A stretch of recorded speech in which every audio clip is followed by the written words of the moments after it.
Hello viewers, welcome to the prediction of match number 41 between Sunrisers Hyderabad and Royal Challengers Bangalore.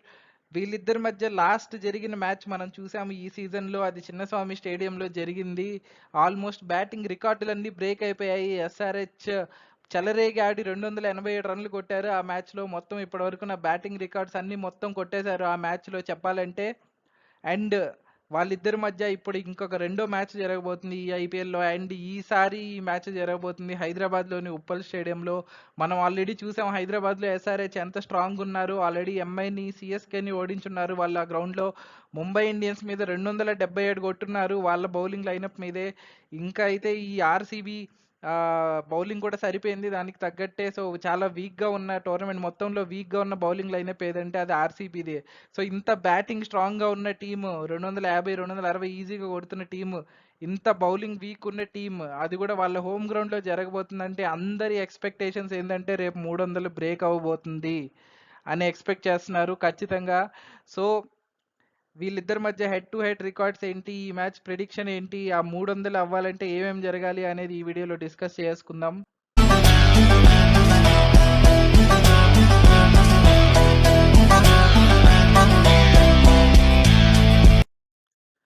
So ముందుగా points table ఒకసారి చూసేద్దాం. So actually ఇది చూడక్కర్లేదు ఎందుకంటే ఇవాళ మ్యాచ్ కంప్లీట్ అయిన తర్వాత లేటెస్ట్ పాయింట్ టేబుల్ ఇది. ఎస్ఆర్హెచ్ థర్డ్ ప్లేస్లో ఉన్నారు అండ్ ఆర్సీబీ అందరికంటే వరస్ట్ పర్ఫార్మెన్స్తో లాస్ట్ ప్లేస్లో ఉన్నారు. 8 మ్యాచెస్తో 1 విన్ అండ్ 7 లాసెస్తో లాస్ట్ పొజిషన్లో ఉన్నారు. వాళ్ళకి మీద పంజాబ్ ఉన్నారు. అండ్ ఎస్ఆర్హెచ్ అయితే 7 మ్యాచెస్లో 5 గేమ్స్ గెలిచి థర్డ్ ప్లేస్లో ఉంది.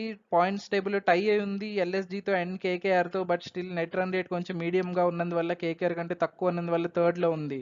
సో రేపటి మ్యాచ్ కనుక ఎస్ఆర్హెచ్ గెలిచిందంటే సెకండ్కి వెళ్ళిపోతుంది.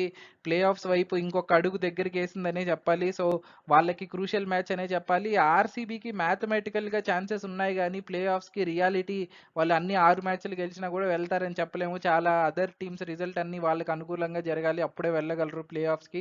అదైతే ఖచ్చితంగా మ్యాథమెటికల్లీ పాసిబుల్ కానీ రియలిస్టిక్ అయితే జరిగే పరిస్థితి లేదు. సో వాళ్ళు జస్ట్ పరువు కోసం ఆడాల్సిందే ఇంక నుంచి. అండ్ కొంచెం రివెంజ్ లాగా మేబీ ఆడొచ్చు. ఎస్ఆర్హెచ్ 287 కొట్టారు కాబట్టి దాన్ని రివెంజ్ తీసుకొని తిరిగి ఓడించారంటే పోయిన పరువులో కొంచెం అన్న తిరిగి వస్తుంది ఆర్సీబీకి ఖచ్చితంగా. సో వాళ్ళు ఆ విధంగా ఆలోచించి ఆడొచ్చు. అండ్ ఇంకా ఎలాగూ క్వాలిఫై అవ్వరు కాబట్టి ఫ్రీగా ఆడొచ్చు. సో ఎప్పుడు ఫ్రీడమ్తో ఆడే టీమ్ డేంజరస్ టీమ్. సో ఆర్సీబీలో ఉన్న స్టార్స్ ఇంకా ఫ్రీడమ్తో ఆడటం స్టార్ట్ చేశారంటే ఆ ప్రెషర్ లేకుండా చాలా మంచిగా పర్ఫామ్ చేసే అవకాశం ఉంది. సో ఎంత ఎస్ఆర్హెచ్ మంచి ఫామ్లో ఉన్నా కానీ కంప్లీట్గా ఇంకా వాళ్ళే విన్ అవుతారని చెప్పడానికి లేదు. ఎందుకంటే ఆర్సీబీకి ఇంకా ప్రెషర్ లేదు కాబట్టి.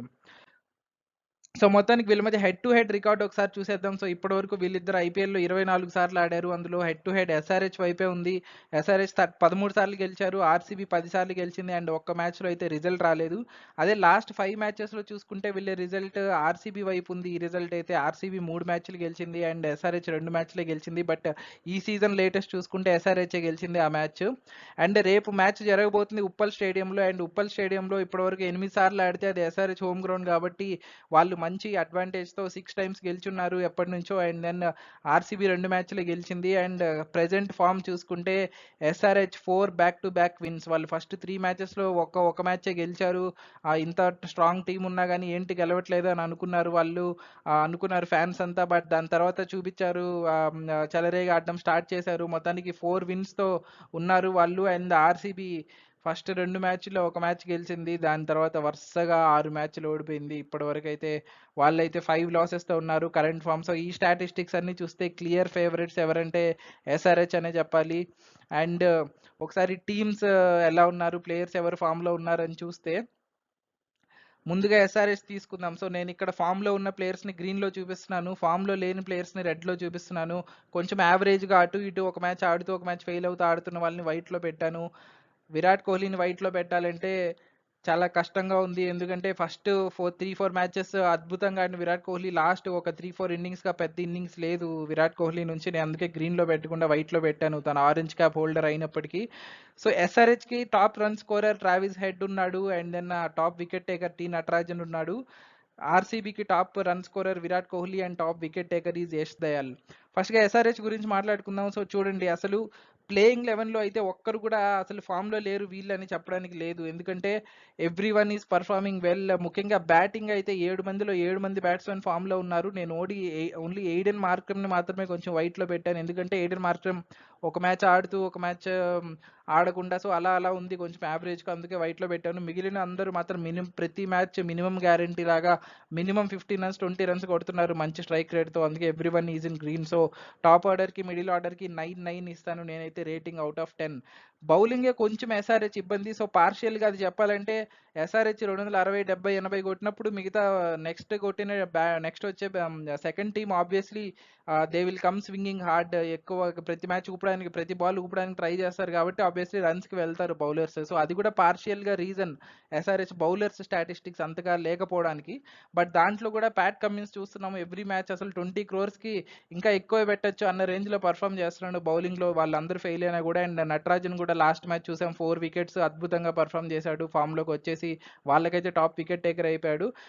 భువి పవర్ ప్లేలో బాగా చేస్తున్నా కానీ మీ లాస్ట్‌లో రన్స్ ఇచ్చేస్తున్నాడు. సో, అందుకే నేను ప్రతి మ్యాచ్ అలాగే జరుగుతుంది. సో, మినిమమ్ 35 రన్స్ అలా అయితే ఇస్తున్నాడు ప్రతి మ్యాచ్. నేను అందుకే వైట్‌లో పెట్టాను. గ్రీన్‌లో పెట్టలేదు. అండ్ మయాంక్ మర్కండే కూడా కీ వికెట్స్ తీస్తున్నాడు. రన్స్‌కి వెళ్ళినా కూడా 1, 2 వికెట్స్ బట్ రన్స్‌కి వెళ్తున్నాడు. సో, వైట్‌లో పెట్టాను. But still very good bowling lineup. నేనైతే 8.5 ఇస్తున్నాను దీనికి. And then impact player last match అయితే వాషింగ్టన్ సుందర్‌ని ఆడించారు. అండ్ హైదరాబాద్ పిచ్‌లో ఇద్దరు స్పిన్నర్‌లు ఆడించే అవకాశం లేదు. సో, కాబట్టి నాకు తెలిసి మళ్ళీ జయదేవ్ ఉనద్కట్ టీంలోకి రాబోతున్నాడు. ఆర్ మేబీ కొత్తగా ట్రై చేయాలంటే ఆల్రెడీ జయదేవ్ ఉనద్కట్ మ్యాచెస్ ఆడాడు కాబట్టి ఉమ్రాన్ మలిక్‌ని తీసుకుంటారేమో అనుకుంటున్నాను నేను.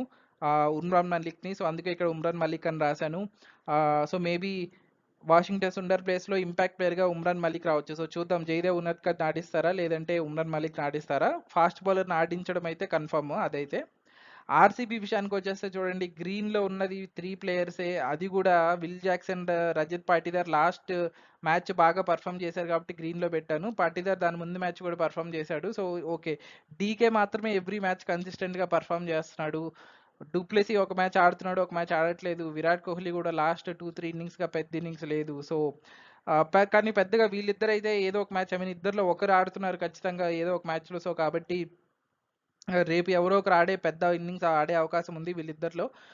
Top order is very strong on paper. And వీళ్ళు కానీ ఫామ్ లేదు కాబట్టి నేను 9 ఇచ్చాను. లేదంటే 9.5 ఇచ్చుండొచ్చు ఒకవేళ అందరూ ఫామ్‌లో ఉండుంటే. మిడిల్ ఆర్డర్‌లో ఈ పొజిషన్ అయితే దెబ్బ కొడుతూనే ఉంది. కెమెరూన్ గ్రీన్, గ్లెన్ మాక్స్‌వెల్ ఇద్దరు ఆడట్లేదు.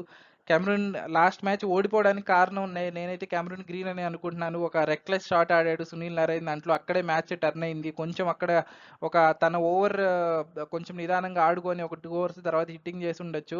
అనవసరంగా వికెట్ ఇచ్చేసాడు అనిపించింది. సో, మరి తనని కంటిన్యూ చేస్తారా? లేదంటే మాక్స్‌వెల్‌కి 2 మ్యాచెస్ బ్రేక్ వచ్చింది కాబట్టి మళ్ళీ మాక్స్‌వెల్‌ని తీసుకుంటారా అనేది చూడాలి. నేను అందుకే మాక్స్‌వెల్ పెట్టాను. ఇదొక్కటే చేంజ్ జరగచ్చు. మిగతా అయితే చేంజ్ ఏమి జరగకపోవచ్చు నాకు తెలిసి. DK and Mahipal Lomror last match fail అయ్యాడు కానీ దానికి ముందు మ్యాచెస్ బాగానే ఆడాడు. But still I'm keeping him in white for now. So, middle order కొంచెం వీక్. నేను 8.5 ఇస్తున్నాను. ఎస్ఆర్హెచ్ కంటే తక్కువే ఉంది మిడిల్ ఆర్డర్. టాప్ ఆర్డర్ అయితే మ్యాచ్ అవుతుంది. బౌలింగే వీళ్ళకి పెద్ద దెబ్బ. చూడండి లాకీ ఫెర్గ్యూసన్, మొహమ్మద్ సిరాజ్ ఖచ్చితంగా రెడ్‌లోనే పెట్టాలి. వాళ్ళు అసలు ఏమి they are going for more runs. In fact Reece టోప్లీని పక్కన పెట్టి లాకీ ఫెర్గ్యూసన్ ఆడించడం అయితే సర్ప్రైజింగ్‌గా అనిపించింది. బట్ స్టిల్ ఎలాగో ఓడిపోతున్నారు కొంచెం చేంజెస్ చేయాలి కదా అన్నట్లు అనిపించింది. అండ్ యష్ దయాల్ వాళ్ళ highest wicket taker. But last match 56 రన్‌లు ఇచ్చాడు అన్న. 2 వికెట్లు తీసినప్పటికీ. సో, రన్స్ కొంచెం తగ్గించాలి. అందుకే గ్రీన్‌లో పెట్టట్లేదు నేను హైయెస్ట్ వికెట్ టేకర్ అయినా. కరణ్ శర్మ ఎక్కువ మ్యాచెస్ ఆడలేదు. లాస్ట్ మ్యాచే వచ్చాడు. వికెట్ తీయకుండా కొంచెం ఎకనామికల్‌గా బౌలింగ్ చేశాడు. సో, అగైన్ వైట్‌లో పెడుతున్నాను. And Suyash Prabhudessai impact player. కొంచెం ఓకే. డీసెంట్‌గానే పర్ఫామ్ చేశాడు. బట్ ఫస్ట్ మ్యాచ్ కదా! సో, అందుకే గ్రీన్‌లో పెట్టకుండా వైట్‌లో పెట్టాను. మొత్తానికి బౌలింగ్ అయితే వీక్ 7.5. సో, ఆ లెక్కన చూసుకుంటే టోటల్ టీమ్ స్కోర్ ఎస్ఆర్హెచ్‌కి 26.5 వచ్చింది. ఆర్‌సీబీకి 25 వచ్చింది. 30కి రేట్ చేస్తే. So, clearly SRH are favourites and SRH team is strong also on paper and as per current form. So, నా ప్రిడిక్షన్ అయితే అందరి ప్రిడిక్షనే. కొత్తగా చెప్పేది ఏం లేదు. ఎస్ఆర్హెచ్ గెలుస్తుంది. ఏదన్నా ఆర్‌సీబీ గెలవాలి అంటే అదైతే ఖచ్చితంగా ఫస్ట్ టాస్ గెలిచి చేజింగ్ పడాలి.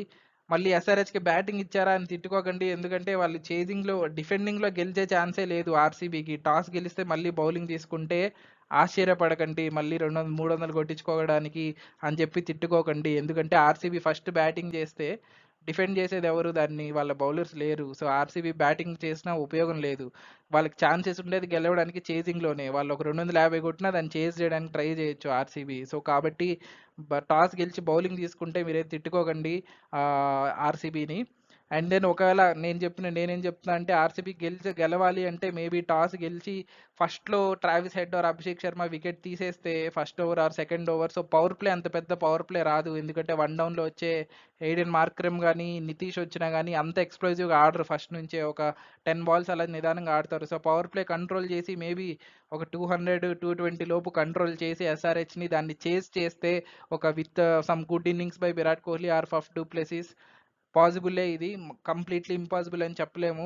మేబీ క్లియర్ ఫేవరెట్స్ అయితే చెప్పలేము ఎస్ఆర్‌హెచ్. ఎందుకంటే వి నో 6 మ్యాచ్‌లు ఓడిపోయి ఉన్నారు. ఏదో ఒక మ్యాచ్ గెలవాలి ఇంకా ఆర్సీబీ. ఏదో ఒక మ్యాచ్ షాక్ ఇస్తారు ఎవరికో ఒకరికి. సో అది రేపు ఎస్ఆర్‌హెచ్‌కే ఇచ్చే ఛాన్సెస్ కూడా ఉన్నాయి. సో అది కూడా మనం చూసుకోవాలి. మొత్తానికైతే 70-30 ఇస్తాను నేను ఛాన్సెస్. 70% SRH, 30% RCB. ఆ 30% కూడా only if they do chasing and power play బాగా బౌలింగ్ అయితే.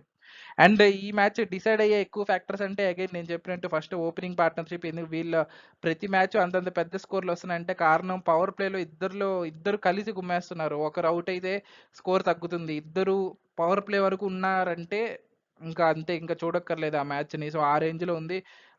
ఒక ఆయన నిదానంగా ఆడితే ఇంకో ఆయన 10 బాల్కి 40 కొట్టి అవుట్ అయిపోతాడు. సేమ్ అదే ఒక మ్యాచ్ ట్రావిస్ హెడ్ అలా చేశాడు, మొన్న మ్యాచ్ అభిషేక్ శర్మ అలా చేశారు. సో ఓపెనింగ్ పార్ట్నర్షిప్ని విడదీయాలి ఫస్ట్ ఓవర్ సెకండ్ ఓవర్లో. ఆర్సీబీ వైపు నుంచి చూసినట్లయితే అదొక డిసైడింగ్ ఫ్యాక్టర్ వాళ్ళ ఓపెనింగ్ పార్ట్నర్షిప్. అండ్ లాస్ట్లో వచ్చే class and finishing. So last 2 matches class and finish చేయలేదు, వాళ్ళ అదర్ ప్లేయర్స్ ఫినిష్ చేశారు. ఒక మ్యాచ్ అబ్దుల్ సమాద్, ఒక మ్యాచ్ షాబాజ్ అహ్మద్. తను కసిలో ఉంటాడు, కసితో ఆడతాడు. రేపు మ్యాచ్ నన్ను అడిగితే వీళ్ళు ఒక 2-3 మ్యాచెస్‌గా కన్సిస్టెంట్‌గా ఆడుతున్నారు కాబట్టి ఓపెనింగ్ ఫెయిల్ అయ్యి లాస్ట్‌లో వచ్చి క్లాసెన్ సునామీ సృష్టించబోతున్నాడు అనిపిస్తుంది నాకైతే.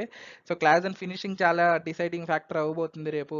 మళ్ళీ క్లాసెన్‌ని తక్కువ స్కోర్‌కి అవుట్ చేస్తే మళ్ళీ బాగా ఛాన్సెస్ ఉంటాయి ఆర్సీబీకి. అండ్ ఆర్సీబీకి డిసైడింగ్ ఫ్యాక్టర్ చెప్పక్కర్లేదు. ఓపెనింగ్ పార్ట్నర్షిప్ క్రూషియల్ వాళ్ళకి. ఫఫ్, డూప్లెసీ మంచి స్టార్ట్ ఇస్తే దాన్ని విల్ జాక్స్ గానీ, ఆ తర్వాత వచ్చే గ్రీన్ గానీ, పాటీదార్ గానీ దాన్ని కంటిన్యూ చేయగలరు. వీళ్ళు ఫెయిల్ అయిపోయి మొత్తం వాళ్ళే కొట్టాలంటే లాస్ట్ మ్యాచ్ లాగా అవ్వదు పని. ఎంత ట్రై చేసినా లాస్ట్‌లో ఓడిపోతారు. వీళ్ళు కొంచెం మంచి స్టార్ట్ ఇవ్వాలి. ఇద్దరిలో ఒకరు లాంగ్ ఇన్నింగ్స్ ఆడాలి. రేపు అది జరగచ్చు మోస్ట్‌లీ 90%. ఎందుకంటే ఇద్దరు ఐ మీన్ 2, 3 మ్యాచెస్‌గా ఇద్దరు పెద్ద ఇన్నింగ్స్ ఆడలేదు కాబట్టి. సో అది జరగచ్చు రేపు. And then another deciding factor RCB death bowling. ఒకవేళ క్లాసెన్ అవుట్ అయిపోయినా కూడా వాళ్ళు అబ్దుల్ సమాద్, షాబాజ్ అహ్మద్ వాళ్ళంతా ఏమీ తక్కువ కొట్టట్లేదు. వాళ్ళు లాస్ట్‌లో తుక్కుగా కొడుతున్నారు ఎవరొచ్చినా కూడా. సో వీళ్ళల్లో అసలు ఫస్ట్ డెత్ ఓవర్ బౌలర్ ఎవరో తెలీదు నాకు. మొహమ్మద్ సిరాజ్ ఫస్ట్‌లో ఏస్తాడా, లాస్ట్‌లో ఏస్తాడా? ఎస్‌దేల్ పవర్ ప్లే బౌలర్ లాగా అనిపిస్తది. తనని లాస్ట్‌లో డెత్‌లో ఏపిస్తారు. డెత్ ఓవర్స్ బౌలర్ ఎవరు వీళ్ళకి అర్థం కావట్లేదు. సో ఒక స్పెషలిస్ట్ డెత్ బౌలరే లేడు వీళ్ళకి ఆర్సీబీకి. సో ఎవరో ఒకరు ఖచ్చితంగా డెత్ బౌలింగ్‌లో మంచిగా పర్ఫామ్ చేసి ఆహ్, ఓపెనింగ్ పార్ట్నర్షిప్‌ని కూడా స్వింగ్ బౌలింగ్‌తో సిరాజ్ ఏమన్నా 1, 2 వికెట్లు తీసి తన స్వింగ్ తోటి ఏమన్నా చేసి ఇవన్నీ మొత్తం అన్నీ కలిసొస్తేనే ఆర్సీబీ గెలుస్తది. లేదంటే క్లియర్‌గా ఎస్ఆర్‌హెచ్చే గెలవబోతుంది ఈ మ్యాచ్ అయితే. సో అది నా ప్రిడిక్షన్ అండ్ ఇది ఈ వీడియో. రేపు మ్యాచ్ ఏం జరుగుతుందో చూద్దాం. అండ్ మ్యాచ్ అవ్వగానే రివ్యూ పెడతాను. అది కూడా చూసేయండి ఖచ్చితంగా. నా ఛానల్‌లో ఫస్ట్ టైం వీడియో చూస్తున్నట్టయితే ప్లీజ్ సబ్స్క్రైబ్ చేసుకోండి. అండ్ ఈ వీడియో నచ్చినట్టయితే ప్లీజ్ లైక్ చేయండి. Thank you for watching. Take care. By.